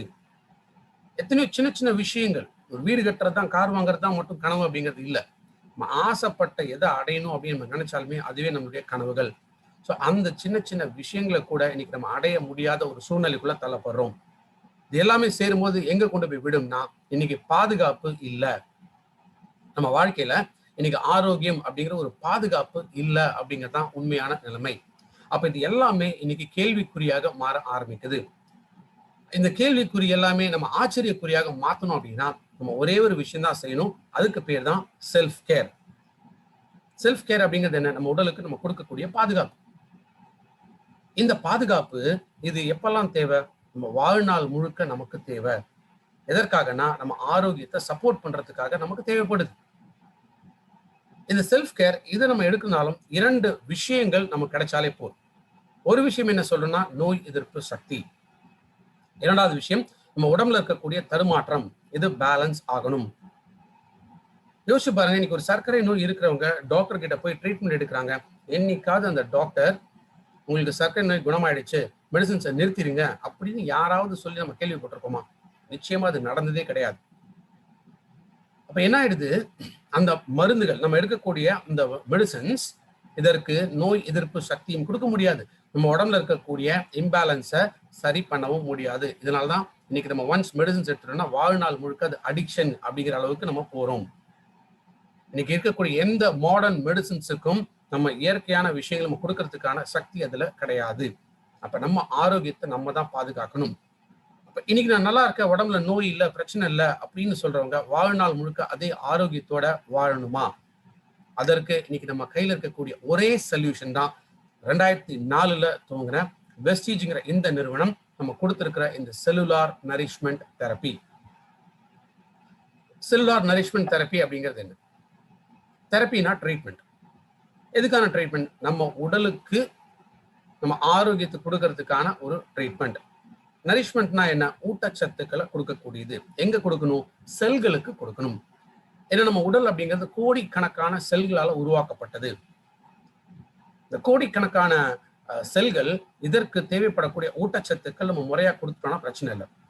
ஆனா எப்போ நம்ம உணவுலேருந்தும் சரி இயற்கையிலேருந்தும் இந்த ஊட்டச்சத்துக்கள் நம்ம உடம்புக்குள்ள குறைய ஆரம்பிக்குதோ அதுதான் நோய் உருவாகிறதுக்கான என்ட்ரி பாயிண்ட். அதுதான் கேட். நம்ம உடம்புல நோய் வரதுக்கான கேட். அது நம்ம உடல் உருவாகிறதே இப்படிதான். ஒரு செல் அப்படிங்கிறது கோடிக்கணக்கான செல்களா மாறும்போது திசுக்களாக மாறும். இந்த திசுக்கள் எல்லாம் உடம்புக்குள்ள ஒரு உறுப்புகளாக மாறும். இந்த உறுப்புகள் வேலை செய்ய ஒரு சிஸ்டம் இருக்கு. இது எல்லாமே சேர்ந்ததுதான் முழு மனித உடல். இந்த உடல் ஆரோக்கியமாக இருக்குன்னா நம்ம உடம்புல இருக்கக்கூடிய செல்கள் ஆரோக்கியமாக இருக்கணும். இந்த செல்கள் பழுதடைய ஆரம்பிச்சிச்சுன்னா நம்ம உடம்புக்குள்ள நோய் உருவாக ஆரம்பிக்குதுன்னு அர்த்தம். அதுதான் ப்ரீ இல்னஸ் அப்படின்னு சொல்றோம். இந்த செல்கள் இறந்து போச்சு அப்படின்னா நம்ம உடம்புக்குள்ள நோய் வந்துருச்சுன்னு அர்த்தம், டிசீஸ் பீரியட். ஸோ நம்ம நோய் வருவதற்கு முன் இருக்க போறோமா, நோய் வந்த பின் இருக்க போறோமா அப்படிங்கிறது நம்ம உடம்புல இருக்கக்கூடிய செல்கள் தான் டிசைட் பண்ணக்கூடியது. அப்ப இந்த செல்களை ஆரோக்கியமாக நம்ம பாதுகாக்க வேண்டியது அவசியம். இந்த செல்கள் ஆரோக்கியமாக நம்ம பாதுகாக்கணும் அப்படின்னா இந்த 5 தூண்கள் அவசியம். இந்த 5 தூண்கள், ஒரு தூண்கள் நம்ம கொடுக்கக்கூடிய விஷயம் என்ன? முதல் தூண் டீடாக்சிபிகேஷன், அதாவது நச்சுத்தன்மை நீக்கம். நம்ம உடம்புல தொடர்ந்து பல விதத்துல நச்சு பொருள்கள் போய்கிட்டே இருக்கு. அப்ப இந்த நச்சு பொருள்கள் உடம்பு விட்டு நம்ம வெளியேற்றணும் அப்படின்னா முதல் தூணான இந்த டீடாக்சிபிகேஷன் நமக்கு தேவை. இரண்டாவது ஊட்டச்சத்துக்கள். இப்ப உடம்புல இருந்து கழிவுகள் வெளில போயிடுச்சுன்னா அதற்கு ஊட்டச்சத்து தேவை. அதனாலதான் இந்த 2வது தூண் நியூட்ரிஷன். 3வது தூண் என்ன தேவை? ஃபிட்னஸ். உடம்பு எப்போதுமே நல்ல ஸ்ட்ராங்கா இருக்கும், ஹெல்த்தியா இருக்கும். அதுதான் என்ன சொல்றோம்? ஃபிட்னஸ் அப்படின்னு நம்ம சொல்றோம். இது 3வது தூண். 4வது தூண், நம்ம உடம்புக்குள்ள பலவிதமான சிஸ்டம் இருக்கு. இந்த ஒரு சிஸ்டம் பத்தி நான் ஏற்கனவே நிறைய ட்ரைனிங் நான் கொடுத்துருக்கேன். அந்த யூடியூப்லயும் அவைலபிளா இருக்கு. நம்ம உடம்புல ஸ்கெலிட்டல் சிஸ்டம்னா என்ன, நர்வஸ் சிஸ்டம்னா என்ன, டைஜஸ்டிவ் சிஸ்டம்னா என்ன, எக்ஸ்கிரேட்டரி சிஸ்டம்னா என்ன, இந்த மாதிரி ஒரு சிஸ்டம், நம்ம உடம்புல இருக்கக்கூடிய சிஸ்டம் பத்தி நான் தனித்தனியாவே ட்ரைனிங் கொடுத்துருக்கேன். ஸோ இந்த ஒரு சிஸ்டம் பாதுகாக்க வேண்டியது அவசியம். அண்ட் ஃபைனலா ஹார்மோன்ஸ். இந்த ஹார்மோன்ஸுங்கிறது என்ன? நம்ம உடம்போட ஏக்கத்தை சரியான முறையில நடக்கிறதுக்கு தூண்டக்கூடியதான் ஹார்மோன்ஸ் அண்ட் என்சைம்ஸ் அப்படின்னு நம்ம சொல்லுவோம். அப்ப இந்த 5 தூண்கள், இந்த 5 தூண்கள் தான் நம்ம உடலை ஆரோக்கியமாக வைக்க உதவக்கூடியது. அப்ப ஹெல்த் வேணும்னா இந்த 5 தூண்களும் நமக்கு வேணும். இந்த 5 தூண்கள் நமக்கு வேணும்னா இது மாசத்துல ஒரு நாள், வருஷத்துல ஒரு நாள் அப்படி கிடைச்சா போருமா அப்படின்னு யோசிச்சு பாருங்க. இந்த 5 தூண்களும் ஒரு நாளும் நமக்கு கிடைக்கணும். அதே போல வாழ்நாள் முழுக்க இந்த 5 தூண்களும் கிடைக்கணும். ஸோ இது வரைக்கும் நான் சொன்ன விஷயங்கள் இது எல்லாமே உங்களால தெளிவாக புரிஞ்சிக்க முடியுது அப்படின்னா, எப்ப இந்த 5 தூண்கள் முக்கியம் அப்படிங்கறத நீங்க ஒத்துக்கிறீங்களோ அப்ப இந்த 5 தூண்களுக்குள்ள இருக்கக்கூடியதான் நம்மளுடைய ஹெல்த் கேர் அப்படிங்கிற இத்தனை விதமான ப்ராடக்ட்ஸ். இந்த ப்ராடக்ட்ஸ் நம்ம என்ன சொல்றோம்? ஹெல்த் கேர் ப்ராடக்ட்ஸ், அதாவது ஆரோக்கியத்தை கொடுக்கக்கூடிய ப்ராடக்ட்ஸ். ஹெல்த் ஃபுட் சப்ளிமெண்ட் அப்படின்னா உடல் ஆரோக்கியத்தை கொடுக்கக்கூடிய உப உணவு, துணை உணவு அப்படின்னு தான் இந்த ப்ராடக்ட் நம்ம சொல்றோம். இல்ல யோசிச்சு பாருங்க, எங்கேயாவது நம்ம சிக் கேர் ப்ராடக்ட்ஸ் அப்படின்னு சொல்றோமா, இல்ல சிக் ஃபுட் சப்ளிமெண்ட்ஸ் அப்படின்னு சொல்றோமா? நிச்சயமா இல்ல. அப்போ ஒரு நோய்க்கோ நோயாளிகளுக்கோ கொடுக்க வேண்டிய ப்ராடக்ட் இல்ல. ஆரோக்கியமா வாழணும் அப்படின்னு நினைக்கிற எல்லாருமே எடுத்துக்க வேண்டிய ப்ராடக்ட்ஸ், அதுதான் நம்மளுடைய இந்த ஹெல்த் ஃபுட் சப்ளிமெண்ட்ஸ். இப்ப யார் எடுக்கணும் இந்த ப்ராடக்ட்ஸ் எல்லாமே? அந்த 70% மக்கள். நீங்க நல்லா இருக்கேன், ஆரோக்கியமா இருக்கேன்னு யார் சொல்றாங்களோ அவங்க முதல்ல எடுக்க வேண்டியதான் நம்மளுடைய இத்தனை விதமான ப்ராடக்ட்ஸ். இது நம்ம முதல்ல மற்றவங்களுக்கு இந்த ப்ராடக்ட்டை ரெக்கமெண்ட் பண்றதை விட நம்ம முதல்ல பயன்படுத்த ஆரம்பிக்கணும். அதனாலதான் அந்த 5 தூண்கள் பத்தி நான் சொன்னேன். இந்த 5 தூண்களுக்குள்ளதான் நம்மளுடைய இத்தனை விதமான ப்ராடக்ட்ஸ் அடங்கி இருக்கு. சரி, அப்ப அந்த 70% மக்கள் நம்ம முதல்ல எடுக்க வேண்டியதான் இத்தனை ஃபுட் சப்ளிமெண்ட்ஸ் அப்படின்னு பார்க்கும்போது, நோய் வந்த பிறகு இருக்கிறவங்களுக்காக இருக்கக்கூடிய ப்ராடக்ட்ஸ் தான் முதல்ல இந்த ஆயுஷ் சாந்தே ப்ராடக்ட்ஸ். ஆயுர்வேத முறைப்படி உருவாக்கப்பட்டதான் இந்த ஆயுஷ் சாந்தே ப்ராடக்ட்ஸ். ஆயுஷ் சாந்தே ப்ராடக்ட்ஸ் மட்டும் எடுத்தா பத்தாது, ஒரு நோய் வந்தவங்க இது கூட சேர்ந்து ஃபுட் சப்ளிமெண்ட்ஸும் எடுக்கணும். ஸோ இதுதான் பேசிக். இன்னைக்கு இத்தனை விதமான ஹெல்த் கேர் ப்ராடக்ட்ஸ் நம்ம கிட்ட இருக்கு. இதனால மிகப்பெரிய ரிசல்ட்ஸ் நிறைய பேர் பார்த்துருக்காங்க. இந்த காரணங்களால் தான் இந்தியால பெஸ்ட் நியூட்ராசட்டிக்கல் கம்பெனி வெஸ்டீஜ் அப்படிங்கிற அவார்ட் தொடர்ந்து 2017-18 ABP news health care leadership அவார்ட்ஸ்ல நமக்கு கொடுத்திருக்காங்க. இங்க ஒரு 2 விஷயங்களை பத்தி நம்ம பார்க்கலாம். 2 கேள்விகள் பத்தி நம்ம பதில் பார்க்கலாம். ஒரு கேள்வி என்னன்னா, டாக்டரை கேட்காம நான் சப்ளிமெண்ட் எடுக்க மாட்டேன் அப்படின்னு சொல்றவங்களுக்கான பதில். 2வது, நான் ஏற்கனவே டாக்டர் மெடிசன் எடுத்துட்டு இருக்கேன், அதை நிறுத்திட்டு சப்ளிமெண்ட்ஸ் எடுக்கலாமா அப்படிங்கிறது 2 கேள்விக்கான பதில் நம்ம பார்க்கலாம். ரைட். இன்னைக்கு ஒரு ஹெல்த் வேணும், இல்லை நம்ம உடம்புல இருக்கக்கூடிய பிரச்சனைக்கான ஒரு தீர்வு அப்படின்னு பார்த்தீங்கன்னா 2 விதம் தான். ஒன்று என்ன சொல்றோம்? ஃபார்மசட்டிக்கல். இன்னொன்று நியூட்ராசட்டிக்கல். ஒரு ஃபார்மசட்டிக்கல் அப்படிங்கிறது என்ன? முழுக்க முழுக்க மெடிசின்ஸ். அந்த மெடிசின்ஸ்லாம் எதனால உருவாக்கப்பட்டது? கெமிக்கல்ஸ்னால உருவாக்கப்பட்டது. அதோட டிசைன் எப்படின்னு கேட்டீங்கன்னா, நம்ம உடம்புல எங்க பாதிப்பு இருக்கோ அந்த இடத்துல மட்டும் போய் வேலை செய்யும். இதான் மெடிசன். அது சைட் ஸ்பெசிபிக் அப்படின்னு நம்ம சொல்லுவோம். ரெண்டாவது நியூட்ராசெட்டிக்கல். நியூட்ராசெட்டிக்கல்னா என்ன? ஊட்டச்சத்துக்கள். இந்த ஊட்டச்சத்துக்கள் அப்படிங்கிறது என்ன? ஹோலிஸ்டிக் அப்ரோச் அப்படின்னு சொல்றோம். ஹோலிஸ்டிக் அப்படின்னா இது நம்ம உடம்புல இருக்கக்கூடிய எல்லா செல்களுக்கும் ஆரோக்கியத்தை கொண்டு போய் சேர்க்கும். ஏன்னா செல்களுக்கு தேவைப்படுறதுன்னா ஊட்டச்சத்துக்கள். அப்போ ஒன்ஸ் நம்ம இந்த சப்ளிமெண்ட்ஸ் அப்படிங்கிறது எடுத்துக்கிட்டோம், நியூட்ராசெட்டிக்கல்ஸ் எடுத்துக்கிட்டோம் அப்படின்னா நம்ம உடல் செல்களுக்கு தேவைப்படக்கூடிய விஷயங்களை கொண்டு போய் சேர்க்கும். ரைட். இப்போ இதுதான் 2 பிரான்ச் இருக்குன்னு வச்சுங்களேன். இந்த 2 பிரான்ச்ல யார் எதை படிக்கிறாங்க? இப்போ ஃபார்மசூட்டிக்கல் பத்தி படிக்கிறது டாக்டர்ஸ். ஒரு மெடிசன்னா என்ன, இந்த மெடிசன் எப்படி வேலை செய்யும், எந்த மாதிரி கண்டிஷன்ஸ்ல இந்த மெடிசன் கொடுக்கணும், இதெல்லாமே படிக்கிறவங்க தான் டாக்டர்ஸ். ஆனா டாக்டர்ஸோட சப்ஜெக்ட்ல இந்த நியூட்ராசெட்டிக்கல் பத்தி கிடையாது. அவங்களா விருப்பப்பட்டு படிச்சாதான் உண்டு. எப்போ டாக்டர்ஸோட சப்ஜெக்ட்ல இந்த நியூட்ராசெட்டிக்கல்ஸ் பத்தி இல்லையோ நம்ம டாக்டரை கேட்டு தான் சப்ளிமெண்ட் எடுக்கணுங்கிற அவசியமே இல்லை. நீங்க டாக்டர் கேட்டீங்கன்னா கண்டிப்பா வேணாம் அப்படின்னு தான் சொல்லுவாரு. ஏன்னா ஒண்ணு அவருக்கு இந்த நியூட்ராசெட்டிக்கல்ஸ் பத்தி தெரியாது, ரெண்டாவது அப்புறம் அவர் வாழ்க்கையை அவர் எப்படி வாழ முடியும். சரி, இது ஒரு பக்கம். ரெண்டாவது பக்கம் நம்ம என்ன படிக்கிறோம்? நியூட்ராசெட்டிக்கல்ஸ் பத்தி நம்ம படிக்கிறோம். இப்போ இன்னைக்கு நம்ம பார்க்கறது என்னன்னா நியூட்ராசெட்டிக்கல்ஸ் சப்ளிமெண்ட்ஸ்னா என்ன, சப்ளிமெண்ட்ஸ் எப்படி நமக்கு ஆரோக்கியத்தை கொடுக்கும் அப்படிங்கிறத நம்ம பார்ப்போம். நம்ம என்ன படிக்கல? ஃபார்மசூட்டிக்கல் நம்ம படிக்கல. எப்ப நம்ம ஃபார்மசூட்டிக்கல் படிக்கலையோ டாக்டர் கொடுத்த மெடிசின்ஸை நிறுத்துங்க, நான் சொல்ற சப்ளிமெண்ட்டை மட்டும் சாப்பிடுங்கன்னு நம்ம அட்வைஸ் பண்ண கூடாது. மெடிசின்ஸோட சேர்ந்து தான் சப்ளிமெண்ட்ஸையும் எடுக்கணும். அப்ப சில பேர் யோசிக்கலாம், அப்ப எனக்கு டபுள் செலவாகுமே, நான் மெடிசனும் வாங்கணும் சப்ளிமெண்ட்டும் வாங்கணும் அப்படின்னு. சப்ளிமெண்ட், மெடிசின்ஸ் இது ரெண்டுமே நம்ம செல் லெவல்ல தான் போய் வேலை செய்யும். ஆனா சப்ளிமெண்ட்ஸ் அடிப்படை ஆரோக்கியத்தை கொடுக்கும். மெடிசன் சிம்டமேட்டிக், அதாவது டெம்பரரியா தான் அந்த ரிலீஃபை கொடுக்கும். அப்ப தொடர்ந்து சப்ளிமெண்ட்ஸ் எடுக்கும்போது என்ன ஆகுது? அடிப்படை ஆரோக்கியம் கிடைக்க கிடைக்க கிடைக்க படிப்படியாக மெடிசின்ஸோட தேவைகள் குறைய ஆரம்பிக்கும். ஒரு கட்டத்துல மெடிசன் பயன்படுத்த வேண்டிய அவசியமே இருக்காது. அதை டாக்டர்ஸ் டிசைட் பண்ணுவாங்க.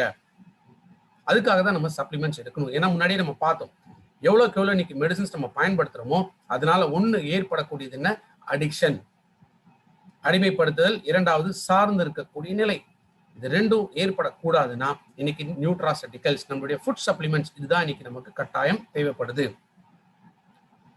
அதே போலதான் இந்தியால international brand consulting corporation best personal care and health care company Vestige அப்படிங்கிற அவார்ட் நமக்கு கொடுத்திருக்காங்க.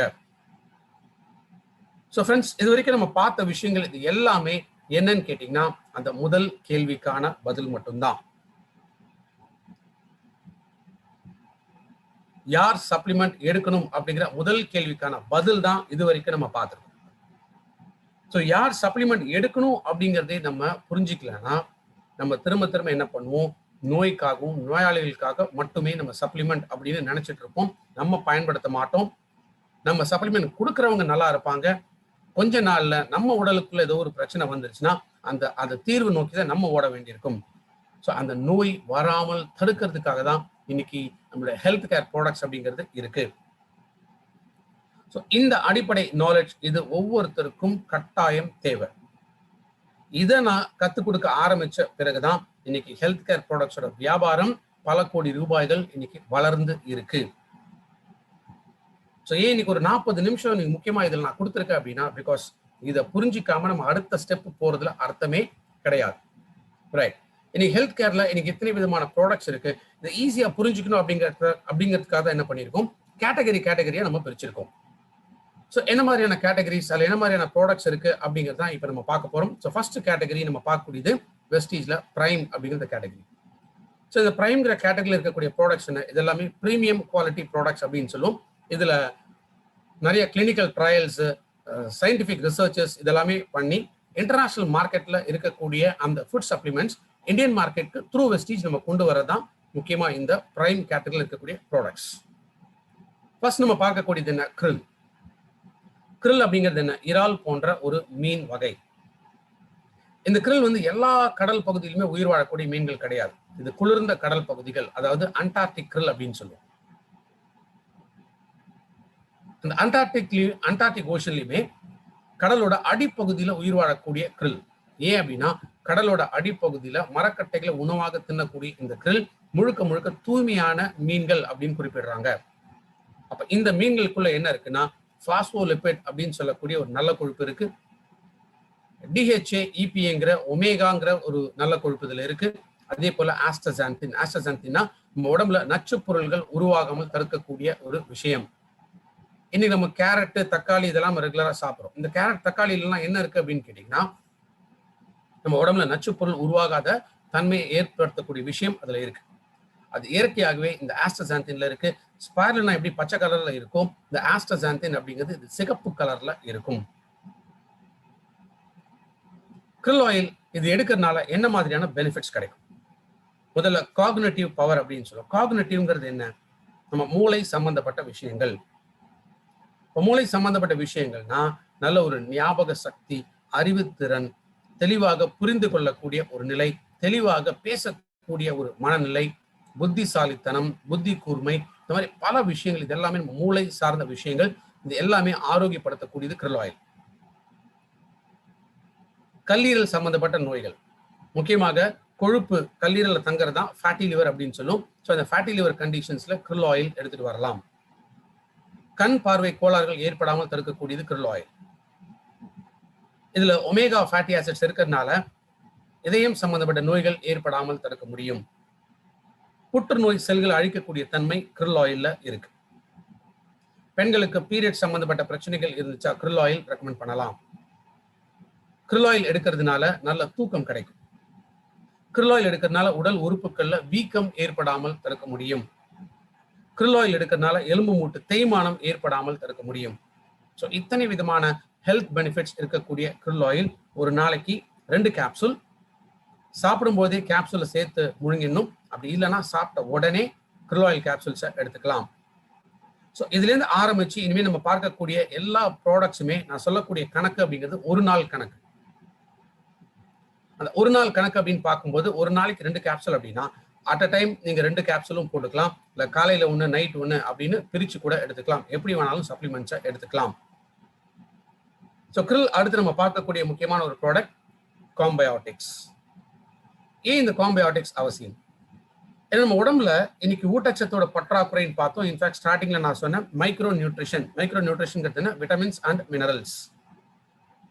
சில மில்லிகிராம் அளவு தான் நம்ம உடம்புக்குள்ள தேவைப்படக்கூடியது. ஆனா அந்த சில மில்லிகிராம் அளவு கூட நம்ம உடம்புல கிடைக்கல அப்படின்னா இதனாலையும் பலவிதமான பிரச்சனைகள் உடம்புக்குள்ள ஏற்படலாம். ஸோ என்ன மாதிரியான நோய்கள் உடம்புக்குள்ள வரலாம்? முதல்ல ஸ்கின் எடுத்துங்க. நம்ம உடம்புல லார்ஜஸ்ட் ஆர்கன் அப்படின்னு சொன்னா அது ஸ்கின். அப்ப ஸ்கின் கலர் மாறி போகிறது, வெளிர் நிலைக்கு ஸ்கின் மாறக்கூடியது, ஸ்கின்ல ஏற்படக்கூடிய வீக்கம் இருக்கலாம், சிராய்ப்பு தன்மை இருக்கலாம். இதெல்லாமே ஏற்படுறதுக்கு iron, folic acid, vitamin B12, B complex, vitamin A, zinc, vitamin K, vitamin C and zinc, இத்தனை விதமான விட்டமின்ஸ் அண்ட் மினரல்ஸ் இதோட பற்றாக்குறை முக்கியமான ஒரு காரணம். இரண்டாவது நகம். நகம் ஈஸியா உடஞ்சி போகிறது, நகம் ஸ்ட்ராங்கா இருக்காது, நகத்தை ஒரு ஷேப் கிடைக்காது, நகம் வெளிரி போன மாதிரி ஆகும், நகத்துல இந்த ரத்த ஓட்டம் கிடைக்காமல் இருக்கலாம். இதற்கெல்லாமே என்னன்னா iron, vitamin B12 and protein காரணம். தலைமுடி, தலைமுடி கொட்ட ஆரம்பிக்குது, முடி கால்கள் அடர்த்தி இல்ல, வழுக்க விழுறது, இது எல்லாத்தையுமே காரணம் என்ன? Protein, biotin, copper, essential fatty acids. So முடி சம்பந்தப்பட்ட பிரச்சனைகளுக்கு புரதச்சத்தும் விட்டமின்ஸ் அண்ட் மினரல்ஸோட பற்றாக்குறை காரணம். கண் சம்பந்தப்பட்ட நோய்கள், கண் பார்வை கோளாறுகள் ஏற்படுது, கண்ணில் வீக்கம் ஏற்படக்கூடியது, விட்டமின் ஏ, நியாசின், ரைபோஃப்ளாவின் அப்படின்னு சொல்லக்கூடிய பி காம்ப்ளெக்ஸ் விட்டமின்ஸ். வாயில ஏற்படக்கூடிய அல்சர் இருக்கலாம், வெடிப்புகள் இருக்கலாம். அதே போல கழுத்து பகுதி அப்படின்னு பார்க்கும்போது மெயினா தைராய்டு சம்பந்தப்பட்ட பிரச்சனைகள், ஹார்மோன் இம்பேலன்ஸ், பீரியட்ஸ் இரெகுலரா வரக்கூடியது, அதே போல எலும்பு மூட்டோட தேய்மானம், இது எல்லாத்துக்குமே நிறைய vitamin C, vitamin D, calcium, magnesium, zinc, manganese, B complex vitamins. So ஆக மொத்தம் இந்த பலவிதமான நோய்கள் உருவாகிறதுக்கு இந்த விட்டமின்ஸ் அண்ட் மினரல்ஸோட பற்றாக்குறை தான் முக்கியமான ஒரு காரணம். இது நம்ம உணவுல இருந்து போதிய அளவுல கிடைக்காதனாலேயே நமக்கு இதெல்லாமே நம்ம உடம்புக்குள்ள சின்ன சின்ன அறிகுறிகளாக வளர ஆரம்பிச்சு ஒரு கட்டத்துல அது நோய்களாக மாறக்கூடியது. ஸோ இதை தடுக்கிறதுக்காக தான் வெஸ்டீஜ் பிரைம்ல காம்பயோட்டிக்ஸ் அப்படிங்கிற இந்த ப்ராடக்டை கொண்டு வந்திருக்கும். காம்பயோட்டிக்ஸ்ல என்ன இருக்குன்னு கேட்டீங்கன்னா multi vitamin, multi mineral. Multi vitamins அப்படிங்கும்போது வாட்டர் சாலுபிள், ஃபேட் சாலுபிள் அப்படின்னு சொல்லக்கூடிய ADEK, BNC.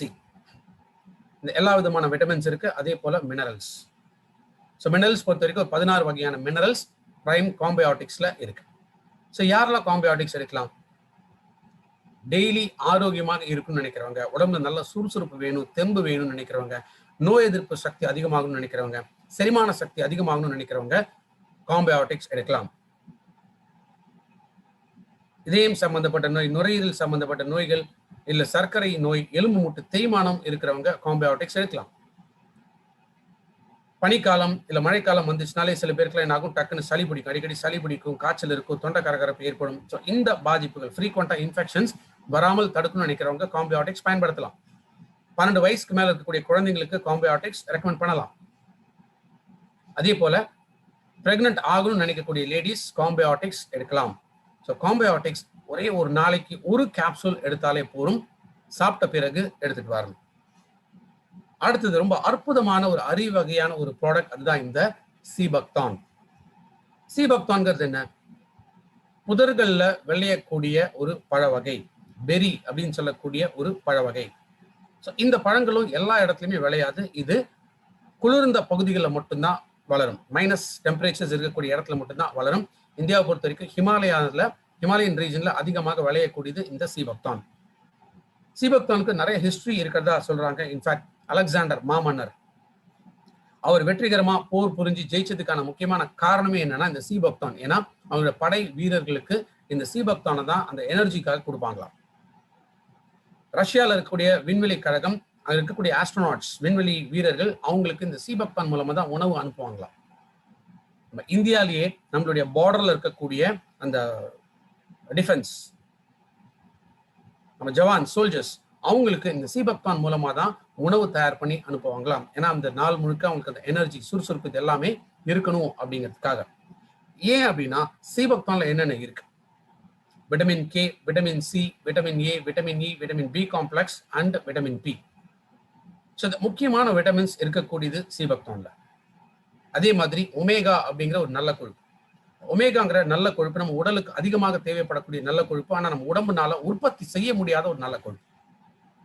ஸோ எக்ஸ்டர்னலாக தான் இந்த ஒமேகா ஃபேட்டி ஆசிட்ஸ் நம்ம எடுத்தாகணும். அப்போ இந்த ஒமேகால 3, 6, 7, 9 அதாவது எல்லா ஒமேகா ஃபேட்டி ஆசிட்ஸும் இருக்கக்கூடிய ஒரே பழம் இந்த சீபக்தான் மட்டும்தான். ஜிங்க், அயன், மெக்னீசியம், இந்த 3 மினரல்ஸ் இருக்கு. இன்ஃபேக்ட் இப்போ கொரோனாவோட செகண்ட் வேவ் அப்படின்னு சொல்லிட்டு இருக்காங்க. ஸோ எது தடுக்கும்னா ஜிங்க் முக்கியமாக தடுக்கும், நோய் எதிர்ப்பு சக்தியும் அதிகப்படுத்தும். ஸோ சீபக்தான் நம்ம டெய்லி எடுத்துட்டு வரதுனால இன்ஃபேக்ட் அந்த கொரோனாவோட பாதிப்பு ஏற்படாமலும் நம்ம பாதுகாத்துக் கொள்ள முடியும். புரதச்சத்துக்கள் மெத்தியோனின், லூசின், லைசின், கிளைசின்ங்கிற புரதச்சத்துக்களும் சீபக்தான்ல இருக்கு. ஸோ இதுல புரோட்டீன் இருக்கு, விட்டமின்ஸ் இருக்கு, மினரல்ஸ் இருக்கு, ஒமேகா ஃபேட்டி ஆசிட்ஸ் எல்லாமே இருக்கு. ஒரு பழம், ஒரே ஒரு பழத்துல 190 ஆக்டிவ் எலிமெண்ட்ஸ் இருக்கிறதா சொல்றாங்க. ஸோ ஒரு நாளும் நம்ம உடலுக்கு தேவைப்படக்கூடிய எத்தனையோ விஷயங்கள் ஜஸ்ட் ஒரு பழத்துல இருக்கு. அதனால்தான் இந்த சீபக்தான் நம்ம ஒரு ப்ராடக்டா கொண்டு வந்தோம். சீபக்தான் எடுக்கிறதுனால என்னென்ன பெனிஃபிட்ஸ்? நாள் முழுக்க நல்ல அதிக எனர்ஜி, அந்த சுறுசுறுப்பு, தெம்பு நம்ம உடம்புக்குள்ள இருக்கும். கவனம், நம்ம ஒரு வேலையை செய்ய போறோம், ஒருத்தர் பேச போறோமோ நம்ம கவனம் முழுமையாக அதுக்குள்ள இருக்கும். உடல் எடை கட்டுப்பாட்டுக்குள்ள இருக்கும். நல்ல பசியை தூண்டும், ஏன்னா பசி எடுத்து சாப்பிட்டா உணவு உடம்புல ஒட்டும் அப்படின்னு சொல்லுவோம். மன அழுத்தத்தை குறைக்கும், நல்ல தூக்கம் கிடைக்கும், வயிறு குடல் சம்பந்தப்பட்ட பிரச்சனைகள் நீங்கும், செரிமான சக்தியை அதிகப்படுத்தக்கூடியது. இதெல்லாம் ஜெனரலா நம்ம உடம்புல கிடைக்கக்கூடிய பெனிஃபிட்ஸ். சர்க்கரை நோய் இருக்கிறவங்களுக்கு சீபக்தான் கொடுக்கறதுனால ரத்தத்துல சர்க்கரையோட அளவு கட்டுப்படுத்த முடியும். இதயம் சம்பந்தப்பட்ட நோய் இருக்கிறவங்களுக்கு சீபக்தான் கொடுக்கறதுனால ரத்தத்துல கொழுப்போட அளவுகளை கட்டுப்படுத்த முடியும். தைராய்டு ப்ராப்ளம் இருக்கிறவங்களுக்கு சீபக்தான் ரெக்கமெண்ட் பண்ணலாம். சருமத்துல வரக்கூடிய நோய்களுக்கு சீபக்தான் ரெக்கமெண்ட் பண்ணலாம். பொதுவா செரிமான பிரச்சனை அப்படிங்கும்போது எருக்கலிஸ்ட் வருதுன்னு சொல்லும். சாப்பிட்ட கொஞ்ச நேரத்துல உணவு திரும்ப அப்படியே எருக்கலிஸ்ட் வருது அப்படின்னு சொல்லும். அப்ப அது காரணம் என்ன? நம்மளுடைய உணவு குழாய், வயிறு, குடல் இதுல இருக்கக்கூடிய சில ப்ராப்ளம்னால தான் உணவு அந்த மாதிரி ரிவர்ஸ் ஆகுது. ஸோ அது தடுக்கக்கூடியது சீபக்தான். சீபக்தான் ஒரு நாளைக்கு 2 கேப்சூல் சாப்பிட்ட பிறகு எடுத்துட்டு வரணும். அடுத்து ரீசெண்டா இன்னைக்கு நம்ம அத்தனை பேருக்குமே தேவைப்படக்கூடிய முக்கியமான ஒரு ப்ராடக்ட் இந்த மெட்டாமைண்ட். பொதுவா ஒரு விஷயத்துல நம்ம ஒரு வேலையை செய்ய போறோமா, இல்ல இப்ப இந்த ட்ரைனிங்கை அட்டன் பண்றீங்க, சராசரியா நம்மளுடைய கவனம் எவ்வளவு நேரம் இருக்குங்கிறத யோசிச்சு பார்த்திருக்கீங்களா? ஒரு விஷயத்துல நம்மளுடைய கவனம் மிஞ்சி போனா 12 செகண்ட் தான் இருக்கும். இது எப்ப சொல்றாங்க? 2013. 12 செகண்டுக்கு மேல நம்ம கவனம் அப்படியே மாறிக்கிட்டே இருக்கும். இப்ப இருக்கக்கூடிய சூழ்நிலை சொல்றாங்க, அந்த 12 செகண்ட் கூட குறைஞ்சி இன்னைக்கு 8 செகண்ட் ஆயிருச்சு. 8 செகண்டுக்கு மேல நம்மளால ஒரு முழு கவனம் ஒரு விஷயத்துல செலுத்த முடியாதுங்கிறாங்க. இன்ஃபேக்ட் கோல்டு ஃபிஷ், இந்த கோல்டு ஃபிஷ்ஷுக்கு 9 செகண்ட் இருக்குமா. ஒரு கோல்டு ஃபிஷ்ஷை விட இன்னைக்கு மனிதர்களோட நிலை இன்னும் மோசமாயிடுச்சு அப்படின்னு தான் நம்ம சொல்ல முடியும். காரணம் என்னன்னா, நம்ம உணவுல கொழுப்பு சத்தோட குறைபாடு இருக்கிறதுனால. ஏன்னா நம்மளுடைய மூளையை வந்து ட்ரை வெயிட் அப்படின்னு சொல்ல. ட்ரை வெயிட்னா ஏன்னா நம்ம மூளை இருக்கிறது என்ன? லிக்விட் ஃபார்ம்ல இருக்கும், லிக்விட்குள்ள சுத்தி இருக்கும். அதை எடுத்துட்டு வெறும் ட்ரை வெயிட்டா மட்டும் நம்ம மூளையை எடுத்து பார்த்தோம்னா, அந்த மூளைக்கு 60% தேவைப்படுறது என்னன்னு கேட்டீங்கன்னா இந்த நல்ல கொழுப்புகள். ஆனா பெரும்பாலும் நம்ம உணவுல இருந்து நல்ல கொழுப்புகள் கிடைக்கிறது இல்ல. இந்த நல்ல கொழுப்புகள் தான் என்ன சொல்லும்? பாஸ்போலிபிட்ஸ் அப்படின்னு சொல்லுவோம். இதயத்தை விட, கல்லீரலை விட 6 மடங்கு அதிகமான இந்த நல்ல கொழுப்பு எங்க தேவைன்னா மூளைக்கு தான் தேவை. அப்ப யோசிச்சு பாருங்க, நம்மளுடைய கவன சிதறல், ஞாபக மறதி, ஒரு வேலை ஈடுபாடு, இது எல்லாமே நீ குறையறதுக்கான காரணம் என்ன? மூளையோட செயல்பாடுகள் குறைய ஆரம்பிக்குது. ஸோ அதை சப்ளிமெண்ட் பண்றதுதான் இந்த பாஸ்போலிபிட்ஸ் அப்படின்னு சொல்லும். இந்த பாஸ்போலிபிட்ஸ்குள்ள என்ன இருக்குன்னா பாஸ்பாட்டிடில் செரின், ஷார்ட்டா நோட் பண்ணிக்கோங்க, பிஎஸ். மெட்டாமைல் என்ன இருக்குன்னா பிஎஸ் இருக்கு அப்படின்னு நம்ம சொல்லலாம். இந்த பிஎஸ் கிட்டத்தட்ட 167 மில்லிகிராம் ஒரு டேப்லெட்ல கிடைக்குது. ஒரு நாளைக்கு எவ்வளவு தேவைன்னு கேட்டீங்கன்னா 300 மில்லிகிராம் வரைக்கும் இந்த பாஸ்போலிபிட்ஸ், இந்த பிஎஸ் வந்து நம்ம உடம்புக்குள்ள எடுத்துக்கலாம். மெட்டாமைன்ல இது முழுக்க கொடுத்துருக்காங்க. இன்ஃபேக்ட் இன்னைக்கு நம்ம உணவு பழக்கம் அப்படின்னு பாத்தீங்கன்னா பியூர் வெஜிடேரியனா இருக்கிறவங்களுக்கு மிஞ்சி போனா 50 மில்லிகிராம் மேல உணவுல இருந்து இந்த பிஎஸ் கிடைக்கிறது இல்லை. நான்வெஜ் சோர்ஸே வந்து எடுக்கிறவங்களாக இருந்தாலும் அவங்களுக்கு ஒரு நாளைக்கு 100-150 மில்லிகிராம் தான் இந்த பிஎஸ் கிடைக்குதான் உணவுல இருந்து. அப்போ ஒரு நாளைக்கு எவ்வளவு தேவை? 300 தேவை. அப்ப இந்த பற்றாக்குறை ஒரு நாள்ல ஆரம்பிக்கிறது, பல வருஷங்கள் இந்த பற்றாக்குறை ஏற்படும் போது நம்ம மூளையோட செயல்பாடுகளும் குறைய ஆரம்பிக்குது. அதனாலதான் மெட்டாமைண்டுங்கிற இந்த ப்ராடக்ட் நம்ம லான்ச் பண்ணோம். ஒரு யூனிக்கான பெஸ்டான ப்ராடக்ட் வெஸ்டீஜ்ல இருக்கு. ஆனா இன்னைக்கு நிறைய பேர் நம்ம வந்து பயன்படுத்துறதே இல்லை. மெட்டாமைண்ட் யாருக்கெல்லாம் கொடுக்கலாம்? 12 வயசுக்கு மேல இருக்கக்கூடிய குழந்தைங்களுக்கு கொடுக்கலாம். அப்ப குழந்தைங்களோட அந்த கவனம் சிதறாமல் இருக்கும், ஞாபக சக்தி அதிகமா இருக்கும், முழு ஈடுபாட்டோட அவங்க படிப்புல வந்து கவனம் செலுத்த முடியும், அவங்களோட பிஹேவியர் வந்து கரெக்டா இருக்கும், ஸ்ட்ரெஸ் லெவல்ஸை குறைக்க முடியும். அடுத்ததா யங்ஸ்டர்ஸ் அப்படின்னா மிடில் ஏஜ்ல இருக்கிறவங்களுக்கு, வேலைக்கு போறவங்களோ பிசினஸ் பண்றவங்களோ யாராக இருந்தாலுமே அந்த புத்திசாலித்தனம், புத்தி கூர்மை அதிகமாக தேவைப்படுது. ஸோ அவங்களுக்கு மெட்டாமைன் நம்ம ரெக்கமெண்ட் பண்ணலாம். அதே மாதிரி வயதானவர்கள், மெமரி ரெகக்னிஷன் அப்படின்னு சொல்லுவோம். ஒரு விஷயத்தை எப்ப பார்த்தோம், என்னைக்கு பார்த்தோம், யாரை பார்த்தோம், என்ன பேசணும், இது எல்லாமே பொதுவாக வயது ஏற ஏற குறைய ஆரம்பிக்கும். ஸோ மெட்டாமைன் எடுக்கிறதுனால அந்த சக்திகளை நம்ம திரும்ப கொண்டு வர முடியும். அதே போல லாஸ் ஆஃப் மெமரி அப்படின்னு சொல்லுவோம், ஞாபக மறதி. இந்த ஞாபக மறதி இதையுமே தடுக்கக்கூடியது மெட்டாமைண்ட். மெட்டாமைண்ட் இதுல எக்ஸலண்டான அந்த வெனிலா அண்ட் சாக்லேட் ஃபிளேவர், இது ரெண்டும் சேர்ந்து இருக்கு. ஒரு நாளைக்கு ஒரே ஒரு டேப்லெட் எடுத்துக்கிட்டா போதும். இது சாக்லேட் மாதிரி நம்ம சூ பண்ணி சாப்பிடலாம். இதை முழுங்குங்கிற அவசியம் இல்லை. ஸோ வெறுமை சூ பண்ணி சாப்பிட்டாலே அந்த பெனிஃபிட்ஸ் வந்து முழுமையாக கிடைக்கக்கூடியது.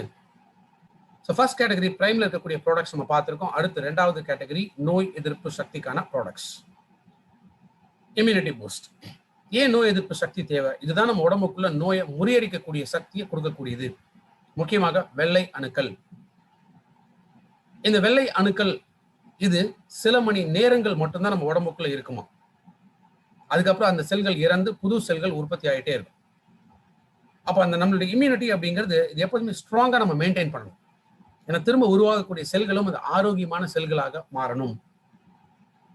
பாக்டீரியாலேருந்தோ, வைரஸ்லேருந்து, ஃபங்கஸ்லேருந்து நம்ம உடம்புல ஏற்படக்கூடிய நோய்களை தடுக்கணும் அப்படின்னா நோய் எதிர்ப்பு சக்தியும் அதிகமாகணும். கொரோனாக்கு இன்னைக்கு வந்து வேக்சின்ஸ் இருந்தால் கூட பட் என்ன சொல்றாங்க, நோய் எதிர்ப்பு சக்தியை அதிகப்படுத்துங்க, அது நல்லா இருந்துச்சுனாலே இந்த கொரோனாவோட பாதிப்பு பெருசா இருக்காது அப்படின்னு சொல்றாங்க. ஸோ இதுல ஒரு 5 விதமான ப்ராடக்ட்ஸ் இருக்கு. முதல் ப்ராடக்ட் பார்க்கக்கூடியது நோனி. நோனிங்கிறது நுணாக்காய், நுணாப்பழம் அப்படின்னு சொல்லக்கூடிய ஒரு பழ வகை. இதுல ஜெரோனின் அப்படிங்கிற ஒரு முக்கியமான ஒரு ஊட்டச்சத்து இருக்கு. இந்த ஜெரோனின் நம்மளோட செல்களோட கதவுகளை திறந்து வைக்கக்கூடியது. அப்போ அந்த அப்சார்ப்ஷன் அப்படின்னு சொல்ல உறிஞ்சு தன்மையை அதிகப்படுத்தக்கூடியதான் நோனியோட பேசிக்கான வேலை. இந்த ஒரு பெஸ்ட் டிரான்ஸ்போர்ட்டர் அப்படின்னு நம்ம சொல்லலாம். நோனிக்கு பலவிதமான ஹெல்த் பெனிஃபிட்ஸ் இருக்கு. நோனி செரிமான சக்தியை அதிகப்படுத்தும். ஏன்னா எப்போ அந்த செல்களோட கதவுகளை திறந்து விடுதோ அப்போ அந்த நியூட்ரிஷனோட அப்சார்ப்ஷனை அதிகப்படுத்தக்கூடியது நோனி. புற்றுநோய் வராமல் தடுக்கக்கூடியது நோனி. புற்றுநோய் செல்களை அழிக்கக்கூடிய தன்மை இருக்கு. அதே போல புற்றுநோய் ட்ரீட்மெண்ட்ல இருக்காங்களா, அந்த ட்ரீட்மெண்டோட பாதிப்புகள் ஏற்படாமல் தடுக்கக்கூடியது நோனி. நோனி வலி நிவாரணி, வலி தாங்கக்கூடிய சக்தியை அதிகப்படுத்தும். உடல் உறுப்புகள்ல வீக்கம் ஏற்படாமல் தடுக்கக்கூடியது நோனி. நம்ம உடல்ல நச்சு பொருள்கள் உருவாகாமல் தடுக்கக்கூடியது நோனி. மன அழுத்தத்தை குறைக்க முடியும். அதே போல நல்ல தூக்கத்தை கொடுக்கக்கூடியது நோனி. வயிறு, குடல் இருக்கக்கூடிய கிருமிகள், பூச்சிகள், புழுக்கள் இதெல்லாமே அழிக்கக்கூடிய தன்மை நோனியில இருக்கு. சர்க்கரை நோய் இருக்கிறவங்களுக்கு நோனி கொடுக்கறதுனால ரத்தத்துல சர்க்கரையோட அளவை கட்டுப்படுத்த முடியும். இதயம் சம்பந்தப்பட்ட நோய் இருக்கிறவங்களுக்கு நோனி கொடுக்கறதுனால ரத்தத்தில் இருக்கக்கூடிய கெட்ட கொழுப்பை குறைச்சி நல்ல கொழுப்பு அதிகமாகும். ஸோ இதயத்தோட ஃபங்க்ஷன்ஸ் திரும்ப நார்மல் ஆகும். பிளட் கிளாட்டிங் அப்படின்னு சொல்ல ரத்தம் உறைதல், முக்கியமா மூளையில இல்ல ரத்த குழாய்கள் இந்த பிளட் கிளாட் ஆகும் பொழுது அதனால ஸ்ட்ரோக் ஏற்படலாம்.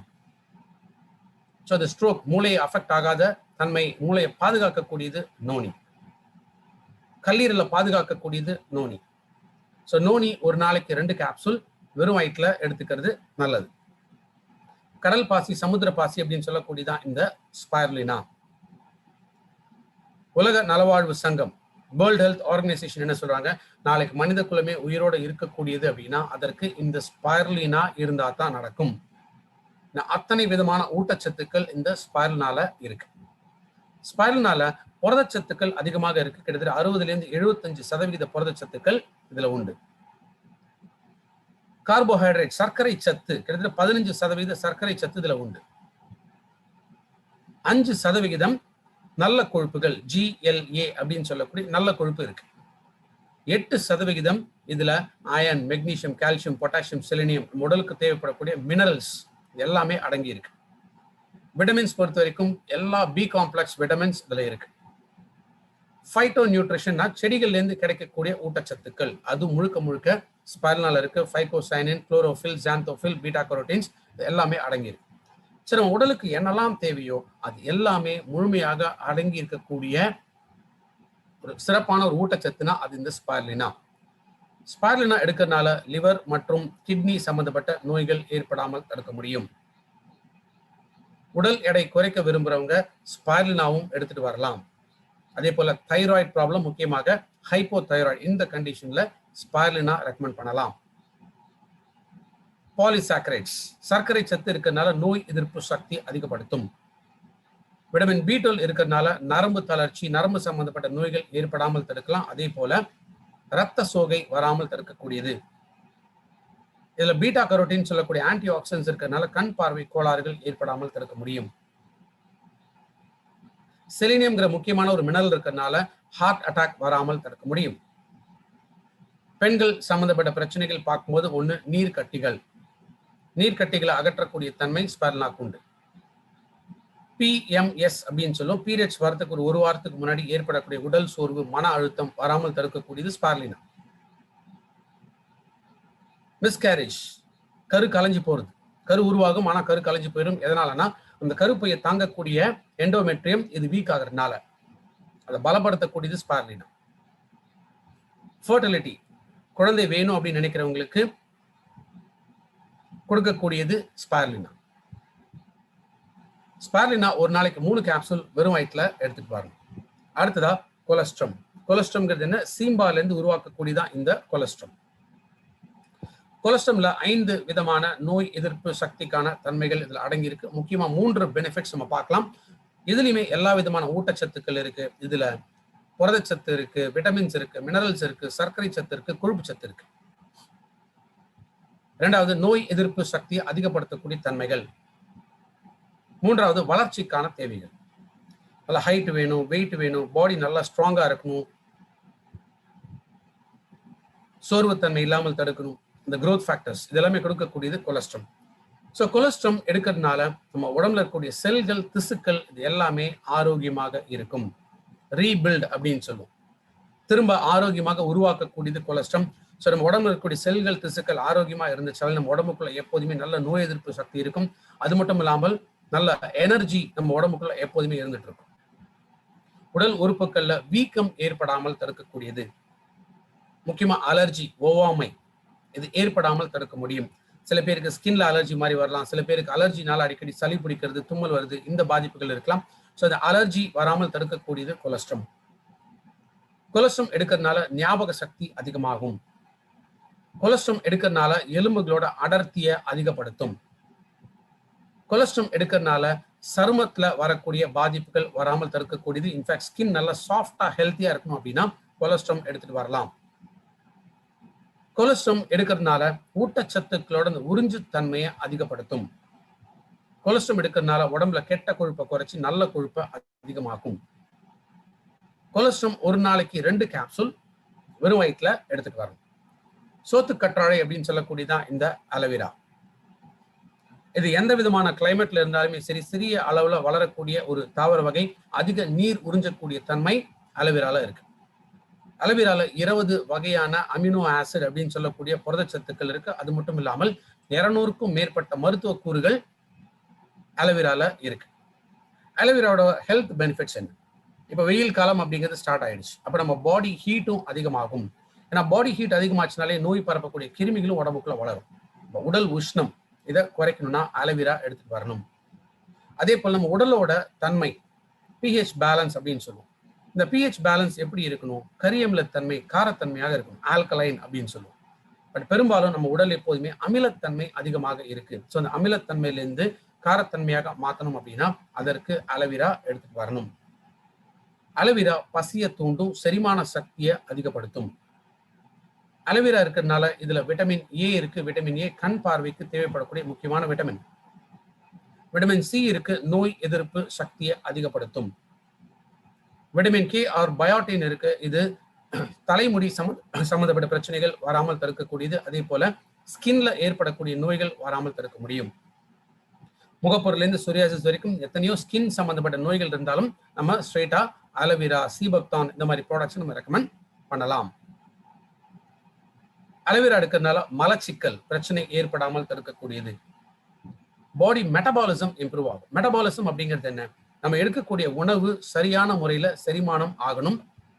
அதே போல அந்த ஊட்டச்சத்துக்களும் முறையாக பயன்படுத்தணும்.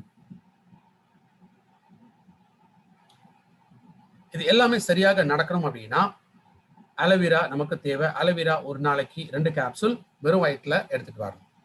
அடுத்து நம்ம பார்க்கக்கூடியது ஆம்லா. ஆம்லாங்கிறதுனா விட்டமின் சி. விட்டமின் சி நோய் எதிர்ப்பு சக்தியை அதிகப்படுத்தும். ஆம்லாக்கு பலவிதமான ஹெல்த் பெனிஃபிட்ஸ் இருக்கு. ஆம்லா எடுக்கிறதுனால தலைமுடி சம்பந்தப்பட்ட பிரச்சனைகள் ஏற்படாமல் தடுக்க முடியும். இளநரை, வழுக்க விழுறது, தலைமுடி அடர்த்தி குறையிறது இதெல்லாமே தடுக்கக்கூடியது ஆம்லா.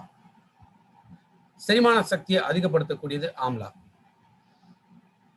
ரத்தத்துல சர்க்கரையோட அளவை கட்டுப்படுத்தக்கூடியது ஆம்லா. அதே போல கொழுப்போட அளவுகளை குறைக்கிறதுனால இதயம் சம்பந்தப்பட்ட நோய் இருக்கிறவங்களுக்கும் ஆம்லா ரெக்கமெண்ட் பண்ணலாம்.